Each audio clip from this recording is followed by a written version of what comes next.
Hello, it is Tuesday, September 19th, and we have reached the home stretch here in week 4.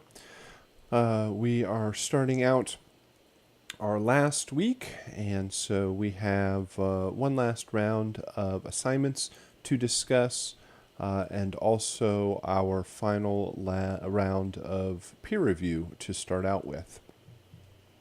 So I have 3 different chiptune submissions here. I also have where'd it go? Here we go. A YouTube link for Angry Bots. So we have 4 total submissions that we will take a listen to. And then we will switch over to the new assignments for week 4. All right, so let's start out here with our 3 chiptune submissions.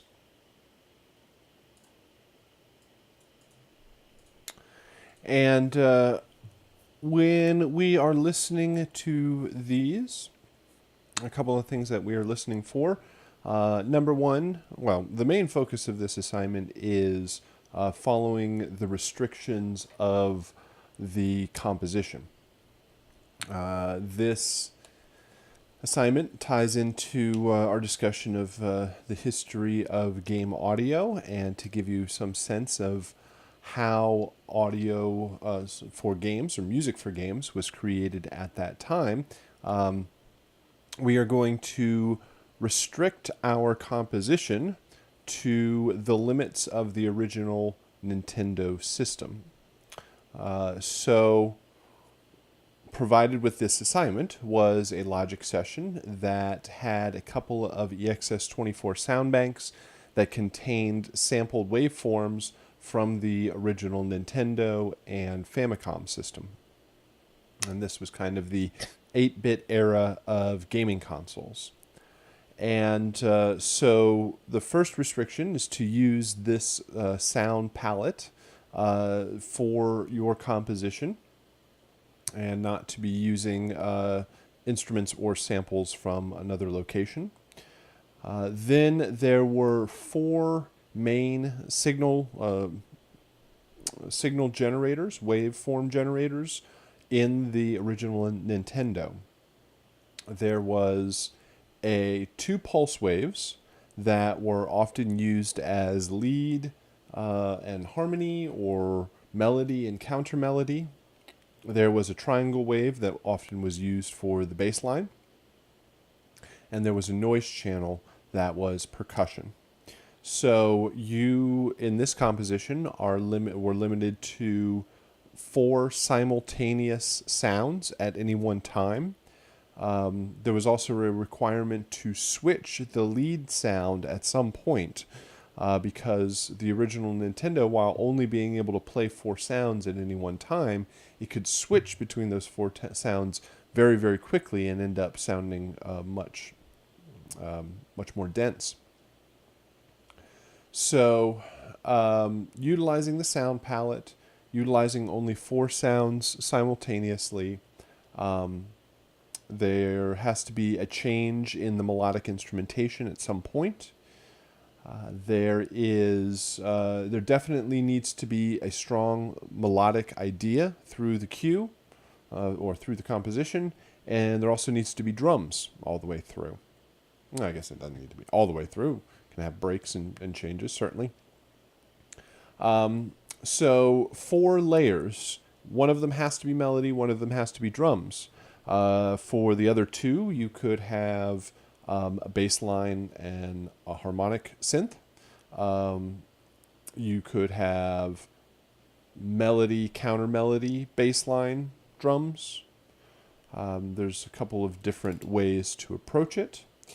What other requirements? Those were the main focus, to give a sense of the type of composition and the type of restrictions. I actually find that these compositions can end up sounding a lot better than I first estimated overall. So when I first began this assignment, I was a little bit wary about the overall, since the quality of the instrumentation was not all that strong or was restricted to the early Nintendo system.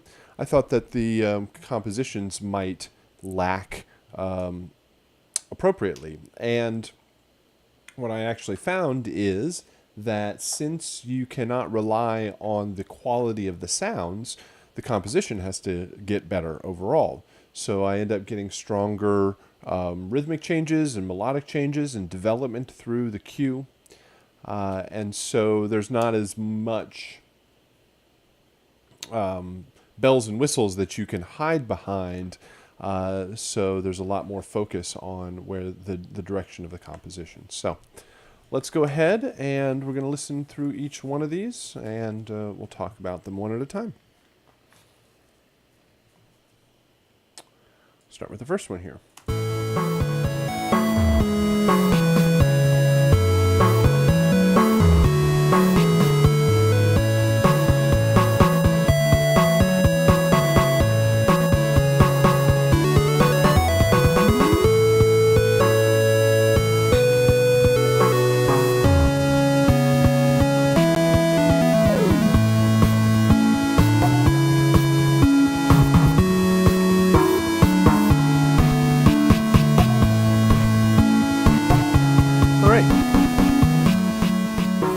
So good changes throughout. There's a good melodic lead. I'm going to say that's the new lead line that was introduced. New lead instrument. Solid drums.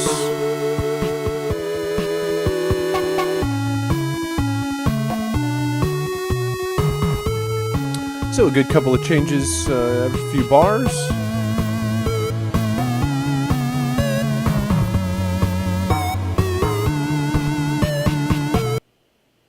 It does maybe end a little bit suddenly, but maybe could have a little bit more of a tail or something. Yeah, my computer was, I guess, glitching through this area. Let's play that again.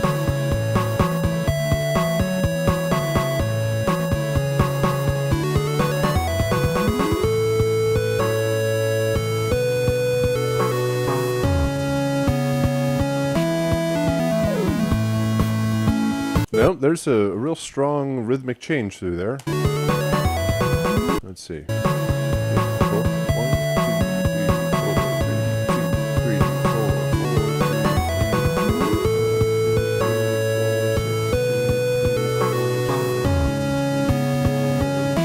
yeah, it feels like it almost goes for a halftime thing, and then goes a little farther off of that. So I think rhythmically it kind of interrupts the flow through that section, but pretty solid throughout. So yeah, nice work overall. I think it. Oh, the other thing I want to point out is little quick flourishes like this.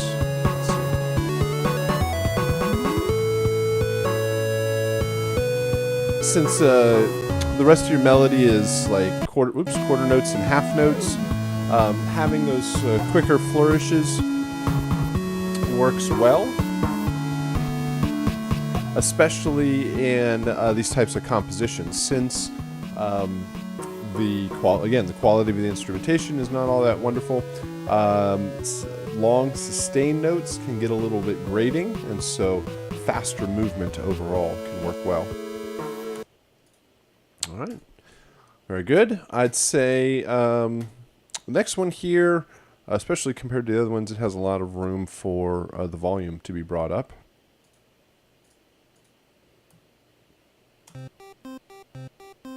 So crank this up.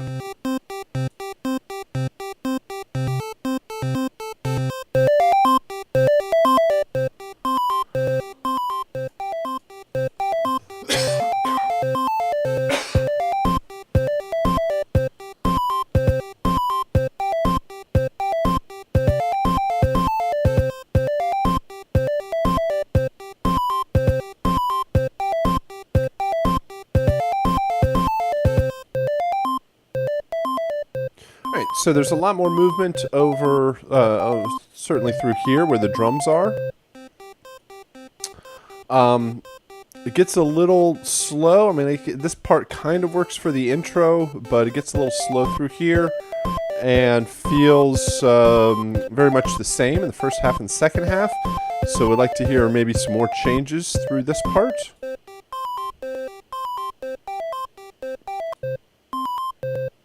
All right. A little changes in the instrumentation, just different combinations overall.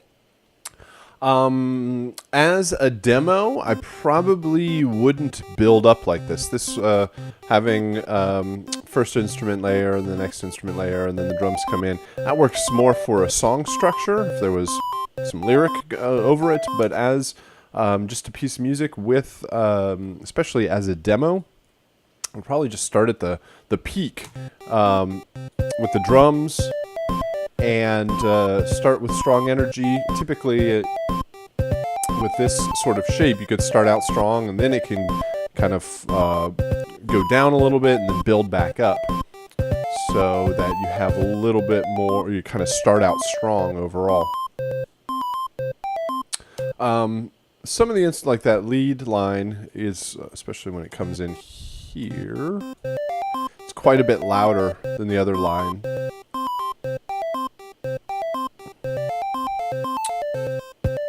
Also not really hearing a lead line change, hearing that same instrument. So could definitely use more development in the composition and change in the instrumentation. Boost up the overall mix and maybe start out at a stronger point instead of building up. All right, next one here. Try this one.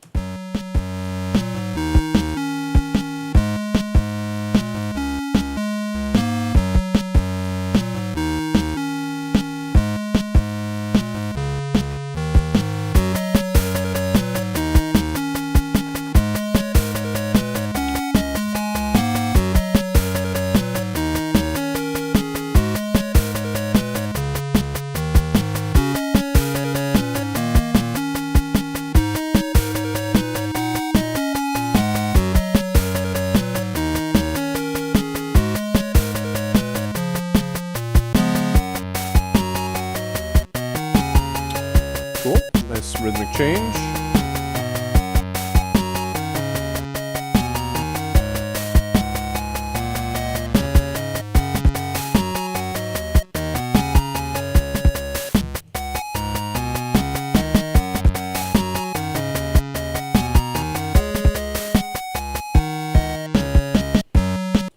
Cool.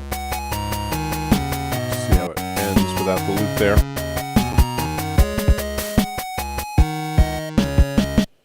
Yeah, maybe just hit one last chord and let it tail out. Very good. I think it's strong from the start with starting out with the rhythm. You add in the melodic lead line, although I would like to hear the lead change at some point. Once the instrumentation is established, it's pretty constant all the way through. So, yeah, great groove, works very well. The composition works well against the instrumentation, works well for this kind of, would be this vibe or style of game. Yeah, maybe put a little bit of a tail on it, change the lead instrument at some point through this cue, and I think it works well overall. Again, the composition shines through when the instrumentation and the sounds are much kind of more simple overall. All right, so 3 good examples for our chiptune composition. Like I said, we also have, it disappeared again, Angry Bots here. And let's go ahead. Now with Angry Bots, The main thing that we are focused on is a strong difference or change between ambient and action. We have the ambient cues that plays when the player is not battling with any of the enemies at that time. So from the start of the game, you're going to hear the ambient cue, and then as each one of the robots comes out to attack, you will hear that particular cue start up. So your ambient cue can have strength and power and strong instrumentation and lots of instruments. It doesn't have to, but it can, just as long as the action cues are much bigger and louder and stronger. Sometimes we get the ambient that has so much instrumentation, so much going on, that when the action comes in, it doesn't really sound like the battle is on, like the next layer or level of intensity has come in. So we want to be able to have a noticeable difference between the two. So yeah, let's go ahead and listen to this one, and it should give me some other ideas to talk about.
Oh no.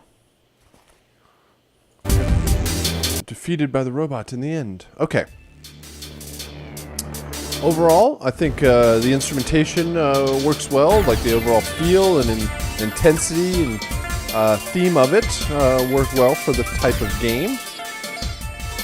Let's start with the ambient cue. Let's see. So, yeah, this is where there's a good bit of ambient cue that rolls through. I think I heard some good changes, other instrument layers that kind of weave their way in and out of the mix.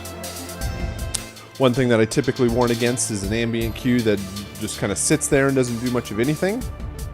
I hear progression through this ambient cue. I hear changes. So, and it doesn't seem to get repetitive or boring. The one thing that I pick up on is the transition from the ambient, actually from the ambient into the action and from action back to ambient. There's some rhythmic inconsistencies, which are, like when this starts, right here. Feels like there's two rhythms that are competing, and I'm going to guess that maybe in the ambient cue, no, in the stingers, there might be something with rhythmic, some rhythmic aspect to it, or has a bit of maybe melodic aspect to it that is clashing against the rhythm of the action cues. It shouldn't be the ambient cue, because the ambient cue will immediately stop and switch over to the action cue when we start out. So if it's not actually in the action cue, which I wouldn't believe it is, it's probably some sort of clashing between the stinger and the action cue. So stingers should just be a strong one impact, should not have any rhythm or tonal aspect to it, so they don't clash when they are played against the action cue. And then when it comes back out of action and goes back into ambient, there's a 3-second crossfade there, and you can hear the two rhythms kind of knock against each other. Right here. Right in that little crossfade there. And since you are not ever guaranteed where you are going to be in the action music to make it sync back in with the ambient cue, one thing to notice is that every single time you go back to the ambient cue, it starts in the same place. It starts at the beginning. So maybe the very beginning of your ambient cue doesn't have any rhythmic aspect that will clash with the action cues, and it comes in a few bars later once you know, certainly beyond the 3 seconds that it takes to crossfade out of the action back to ambient. So we do that real quick. So when this happens, so that's probably stinger.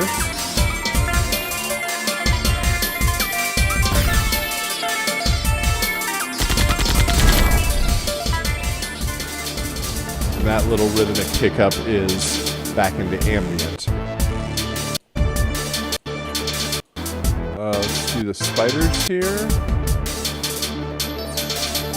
Same thing when you shoot this spider bot. It's pretty strong rhythmic, like a pretty strong rhythmic jumble. It feels like there's multiple things playing. And that one seems a little bit longer than the stinger might be, so.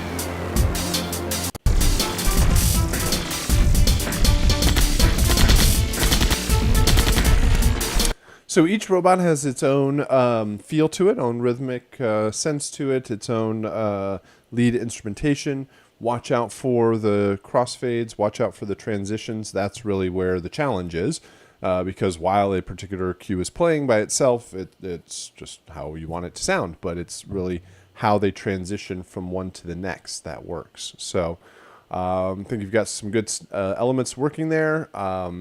You're going to want to put, when you do the sound design this week, you're going to want to put your sound effects in the music session to balance those together.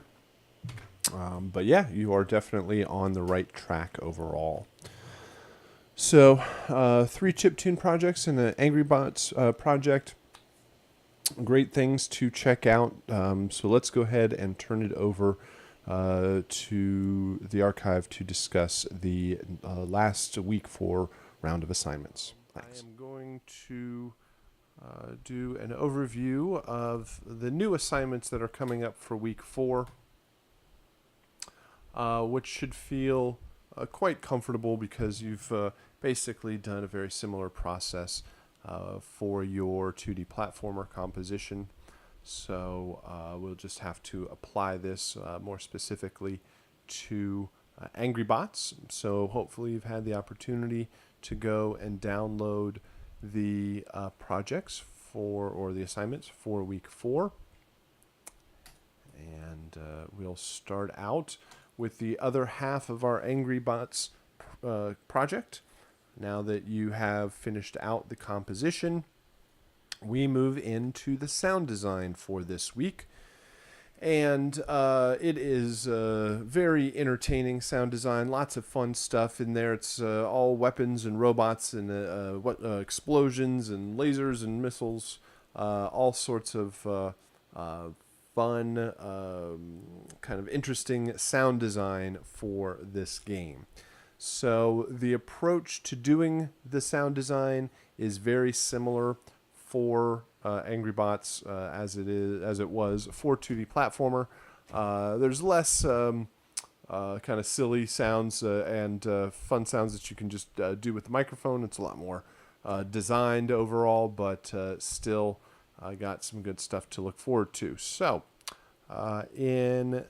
For this, we're going to set it up in much the same way that you did for 2D platformer.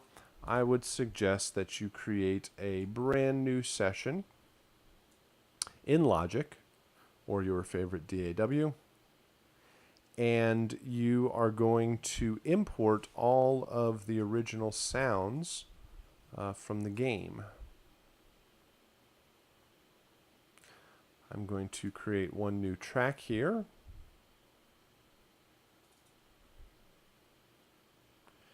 And hold on just a moment. Let me go get a copy of the game.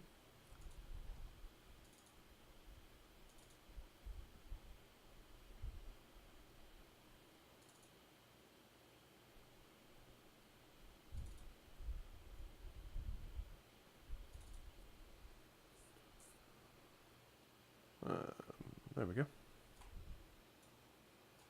Let's do this.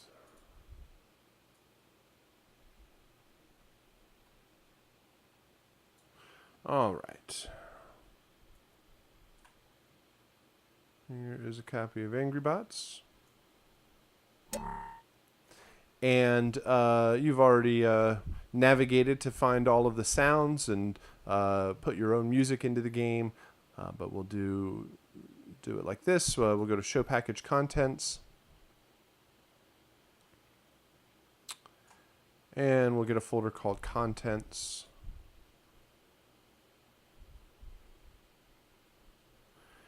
And we are going to Data. We're going to Streaming Assets. And we're going to Sound Effects.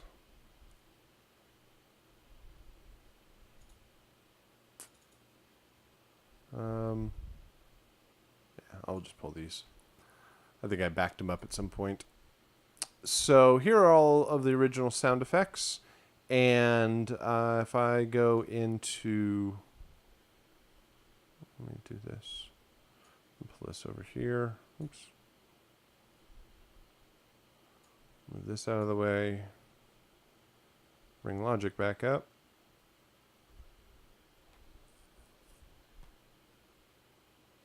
No? Come on, Logic. There you are. I'm going to take all of those sounds that I just found, and I'm going to pull them into a Logic session right here and drop them on a track, and I'm going to tell Logic to put them all on one track, place all files on one track. And then you would probably spend some time separating all of these out. Make your life a whole lot easier as you organize it.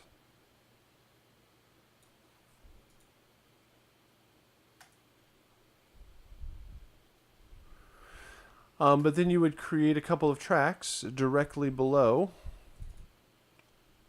New tracks. And you would build on these tracks. So, like I mentioned before, you would kind of separate these out. Hello. No selection? There we go. Come on, Logic, cooperate with me.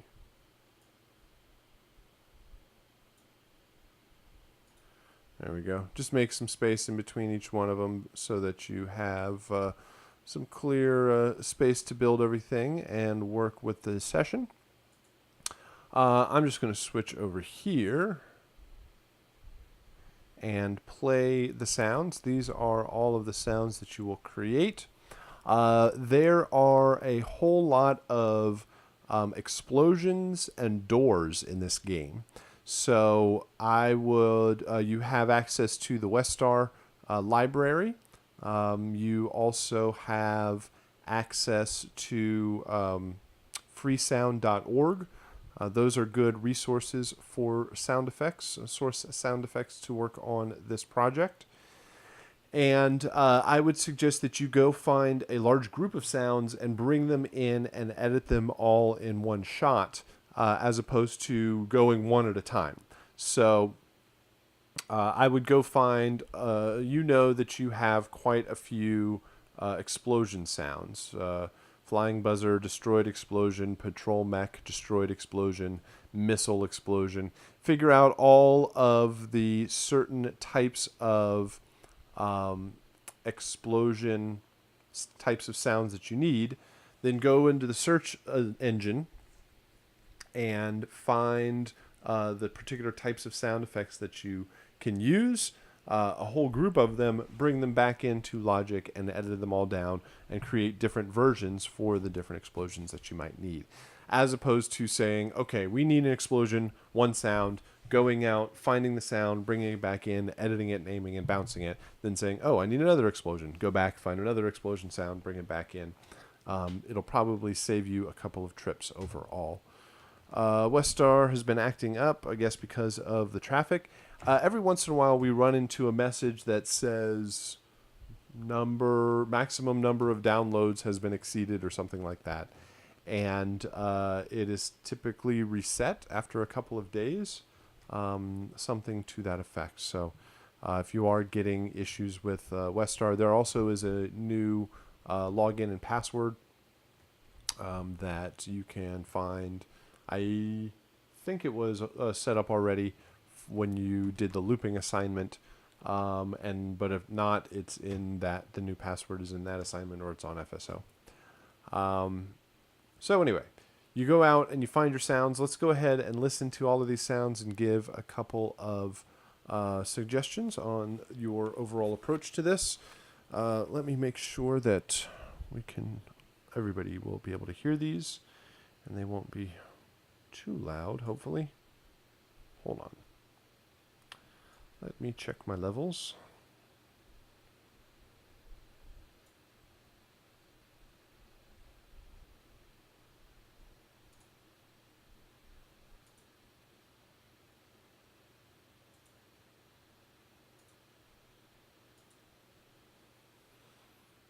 Okay.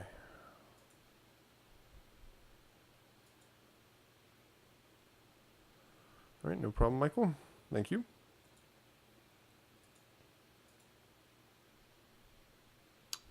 Oh, I guess not there. All right, let's see. Let's try that. Let's try this.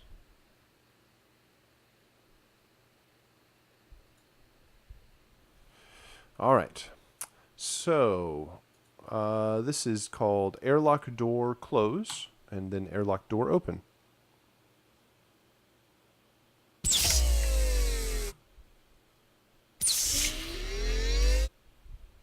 All right, that looks like it's working. So airlock door open and close. A lot of times you can get away with the close being the reverse of the open, or at least starting with that. Often you need like a ka-chunk at the end as the door actually like closes and maybe locks. But it's a good way of taking a sound and reversing it to be able to get either the open or close that you need, because it always is often a rising pitch to go up and a downward pitch to go down. The next one here, then we have exterior rain and interior hum.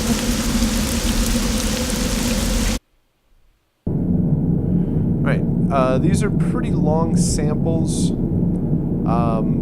Rain, just go out and find a rain loop. Interior hum is often you can look for room tone. That's a very common search term, or air conditioning, or find like an empty office or something like that. So those are longer loops. They need to be able to loop because your player could just be sitting there forever. And they're longer here, but they don't necessarily need to be, your version need to be that long. Flying buzzer destroyed explosion. Here's our first explosion. That is when you destroy the buzzer. Zap electric is when it zaps you. You hear that right at the beginning of the game. Then we have a couple of sounds for the patrol mech. This is the big RoboCop looking robot as it comes after you. This is the alert when it first notices you. Destroyed explosion. This is at least this sound is a massively huge explosion. It kind of works for the big robot. I do think it's a bit of overkill overall, but this is the destroyed explosion. Does have a cool little bit of clipping in there that works for the explosion. Patrol mech footstep 1 and 2.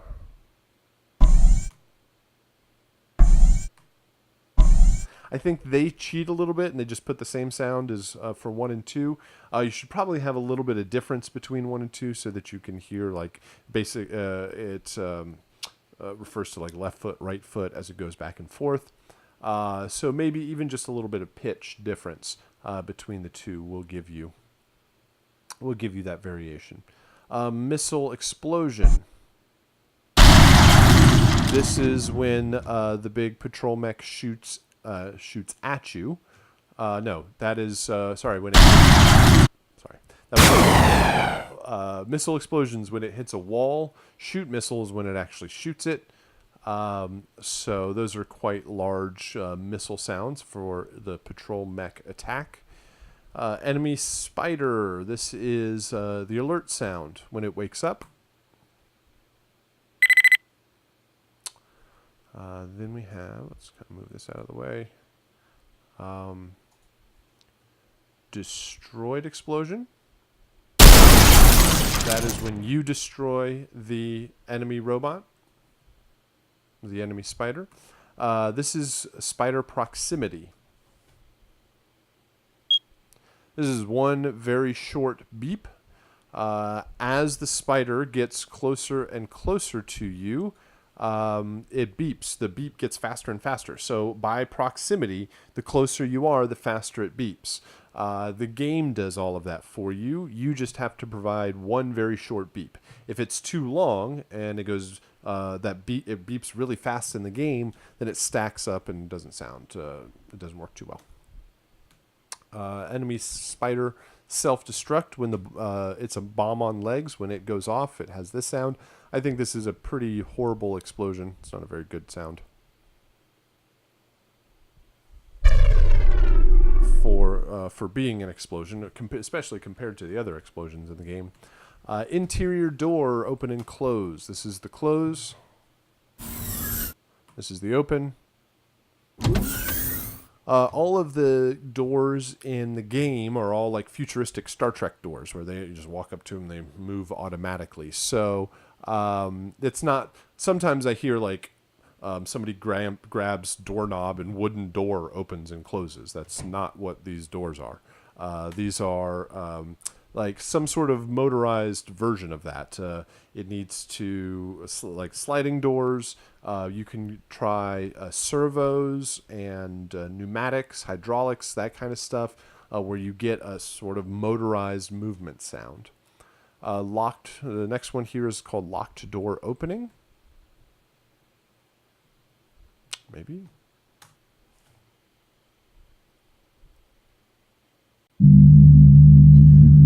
When you hack the computers and you can enter the doors, they automatically open for you at that point. That's just a tone for that. This is when the player gets hit. This is the player shooting the weapon.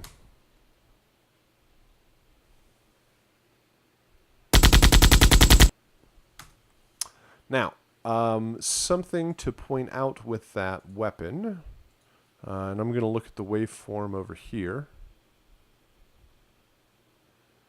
This is the player shooting.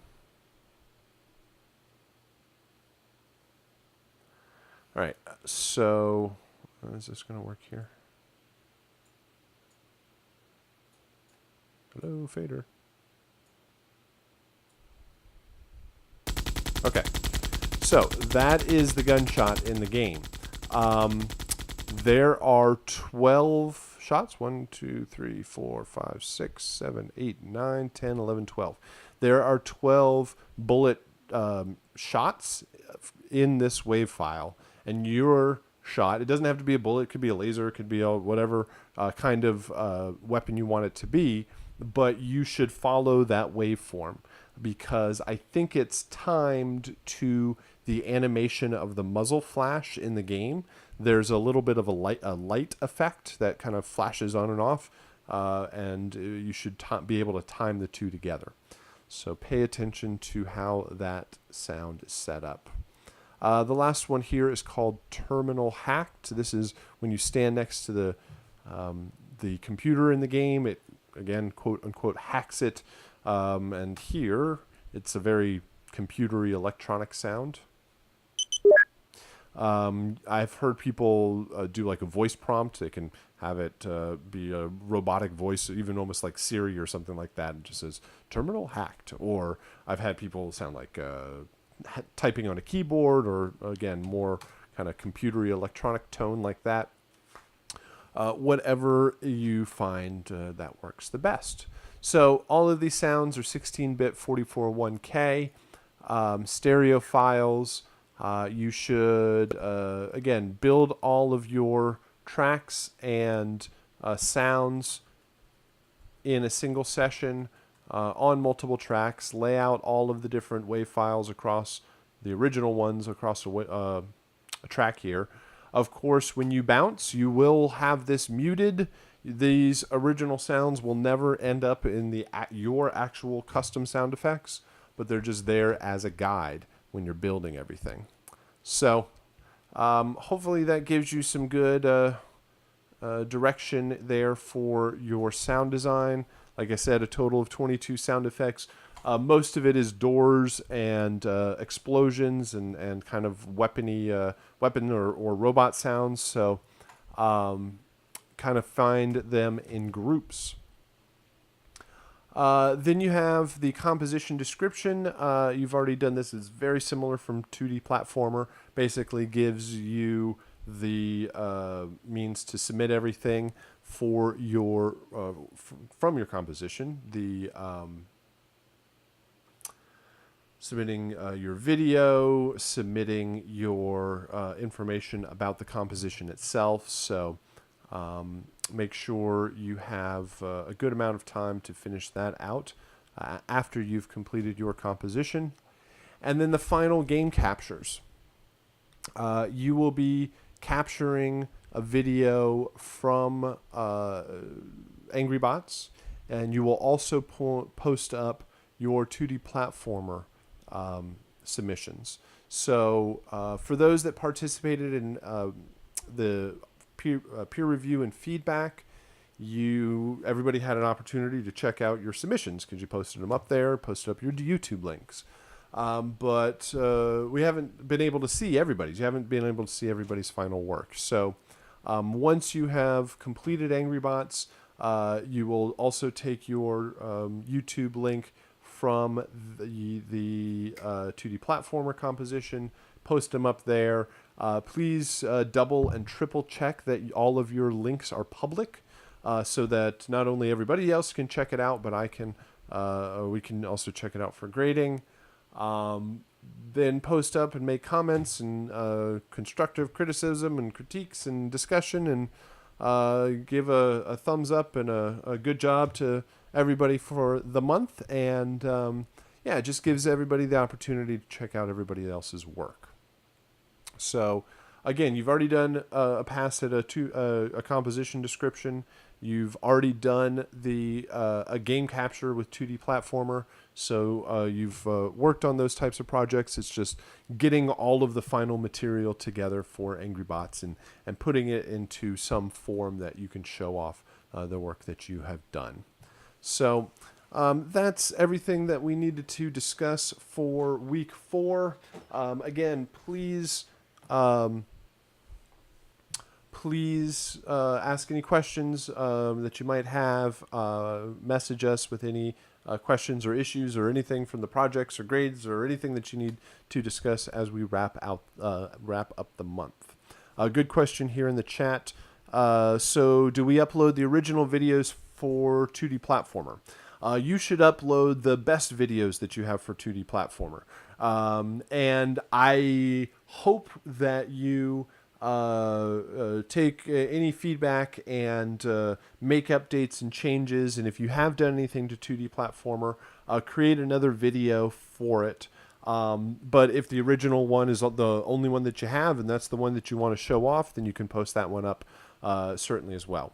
So, but yeah, it should be the real purpose of the YouTube videos and is making sure that everybody has a good portfolio video to add to the collection to be able to show off the work that you've done. So whatever version that is, excuse me, whatever version that is, and the best thing to show off, please submit that. So, all right, let's go ahead and wrap it up here. And we'll meet again on Thursday. Please come equipped with any questions that you might have. But again, we had a great amount of good discussion, good feedback to go over. So thanks for everybody that submitted for peer review. And yeah, we'll meet one more time on Thursday. Thanks a lot and have a good evening.